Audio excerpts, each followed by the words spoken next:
Capítulo 12. O trajeto de Thomaston a Calcacete levava cerca de meia hora. Eles tinham ido na caminhonete de Jean e no caminho de volta ela fechou os olhos e apoiou a cabeça no banco.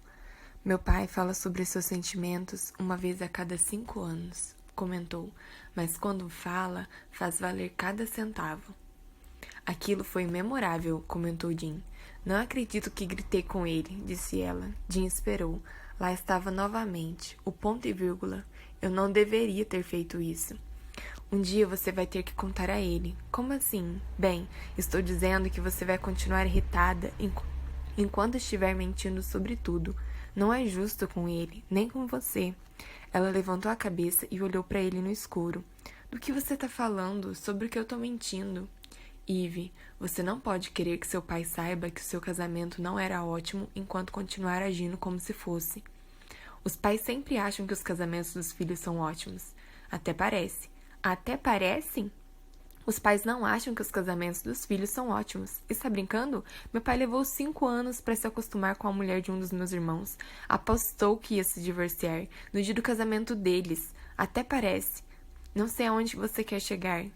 Ivy esfregou os olhos. Acho que ninguém conta aos pais tudo sobre seus relacionamentos. Meu pai tem acesso a uma versão da minha vida que faz sentido para ele. Então, é porque ele é seu pai. É. Então, por que o Andy não sabe de nada? Achei que ele fosse seu melhor amigo. Como assim achei que ele fosse? Ele não sabe de nada. Acha que você está infeliz há 1 ano porque sente falta do seu marido. Ele não é seu pai, não é um dos moradores da cidade de quem seu marido removeu um anzol e que não quer ouvir que seu médico não era perfeito. Você diz que Andy é seu melhor amigo. Ele diz que é o seu melhor amigo. Metade dos seus conhecidos acham que vocês dois estão dormindo juntos. E ele não sabe de nada. Você tem que começar a contar a verdade para alguém. Isso viola nosso acordo, disse ela por fim. Estamos falando do meu marido. Vamos revogar, disse ele. Revogar o quê? O acordo. Por inteiro? Perguntou ela. Por inteiro. Vamos revogar. Em vez de um acordo, vamos ser amigos. Seu primeiro impulso, ela percebeu com certa surpresa, foi relaxar todos os seus músculos e se jogar no ombro de Jean. Mas seu segundo e melhor impulso foi não fazer nada disso. Não podemos revogar o acordo. Nós apertamos as mãos. Acabei de fazer isso. Então tá, tudo bem. Ela se endireitou no banco do carro. Por que você não consegue arremessar? Ele estremeceu. Ela viu, mesmo no escuro. Não sei. Tentei descobrir de várias formas, mas não consegui. É isso, não há o que fazer. Não faz sentido se lamentar. Foi horrível, mas já superei. Você arremessa pinhos no escuro até a exaustão, pensou ela.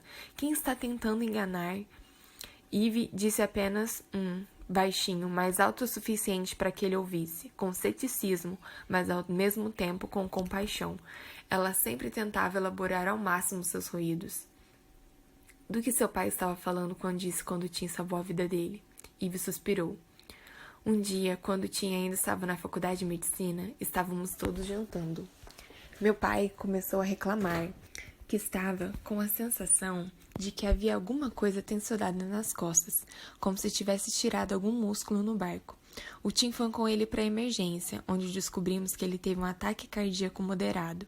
Ele está bem agora, isso foi há uns 10 anos, mas o Tim estava certo. Se dependesse de mim, eu provavelmente teria andado em cima das costas dele e mandado ele para a cama cedo. Uau! Pois é, o Tim jogou isso na minha cara, dá pra acreditar? Uma vez, anos depois, no meio de uma briga, ele disse: Você é muito ingrata, Ivy. Eu provavelmente impedi que você perdesse o único pai que você ainda tem. Ele me disse isso, bem alto, na minha cara. Eu acredito. Eu sei. Ivy fez uma pausa tamborilando na porta do carro. Ela achou que ele ia dizer algo, mas nada foi dito. Uma vez, ele ficou irritado comigo porque cheguei meia hora atrasada para um jantar, que era 7. Porque ele me disse para encontrá-lo às 7h30. Eu disse, você falou 7h30. Ele, Ivy, eu falei 7, você estava lendo.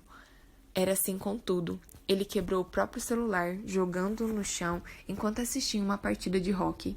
Não devia estar com defeito, porque ele pousou o celular no chão novamente, mesmo que eu o tivesse visto atirando o celular com força no chão. Ele fazia isso até com as coisas mais insignificantes, as piores bobeiras. Se a porta tinha ficado destrancada, era porque eu disse que havia trancado. Se eu não recebia um recado quando as pessoas ainda ligavam e deixavam recado, não era porque ele tinha esquecido, era porque eu não tinha prestado atenção. Ela percebeu que Jim olhava de solaio para ela, do banco do motorista, e se esforçou para olhar fixamente pela janela. Quando estavam perto de casa, eles passaram pelo Dancing Park, onde Klaus jogava, onde o Calcasieu Braves tinha jogado antes disso, e ela mostrou a ele. "O que acontece com o campo no inverno?" perguntou ele. "Nada", respondeu ela. "Fica vazio. A equipe hiberna, o campo hiberna, todos nós hibernamos, eu acho." Ela olhou para os gramados brancos e as árvores quase nuas. "Já jogou beisebol na neve?" "Não muito", disse ele. Tentávamos não jogar. Os arremessos em especial. Quando está frio, os dedos não funcionam muito bem. Mas às vezes em jogos no outono acontece. Ele parou o carro na entrada da garagem e ela saiu relutantemente do banco do passageiro para o que agora era oficialmente o frio do fim de novembro. Deixaram os sapatos na porta para que os últimos resquícios de neve derretessem no tapete, e Ivy se jogou no sofá. "Quer fazer alguma coisa?" perguntou ela. "Podemos ver se tem alguma coisa passando na TV." "Não, vou ficar sentada aqui 1 minuto e ver se consigo digerir o segundo pedaço de torta que eu definitivamente não devia ter comido." Jim se sentou ao lado dela e os dois se recostaram, empanturrados com o jantar e relutantes em se mover. Finalmente, ele virou o rosto para ela. "Ei, posso perguntar uma coisa?" "Pode." Ela virou o rosto para ele também. "Você disse ao seu pai que está se virando com o pouco que tem." "É, você me paga, eu pago minhas contas." "Não quero soar mórbido, mas você era casada com um médico. Por que ele não tinha seguro de vida?" "Ele tinha seguro de vida." "O Andy disse que não." Bem, é verdade. Eu disse ao Andy que ele não tinha." Jim olhou para ela. "Sim, eu menti." "Por que você mentiria a respeito do seguro de vida?" "Para ele não me fazer perguntas." "Você recebeu o dinheiro?" perguntou ele, erguendo uma das sobrancelhas. Ela pensou por 1 minuto, em seguida respirou fundo. "Se eu contar, você tem que prometer que não vai contar para ninguém, nem para o Andy." "Tudo bem." Ela voltou a olhar para o teto. "Eu recebi o dinheiro, mas ele não é meu." "Você doou?" Ivy fechou os olhos. "Vou doar. Está tudo encaminhado, tudo liberado. Eles me enviaram um cheque, consultei um advogado, coloquei tudo bem longe do meu próprio dinheiro. Está guardado."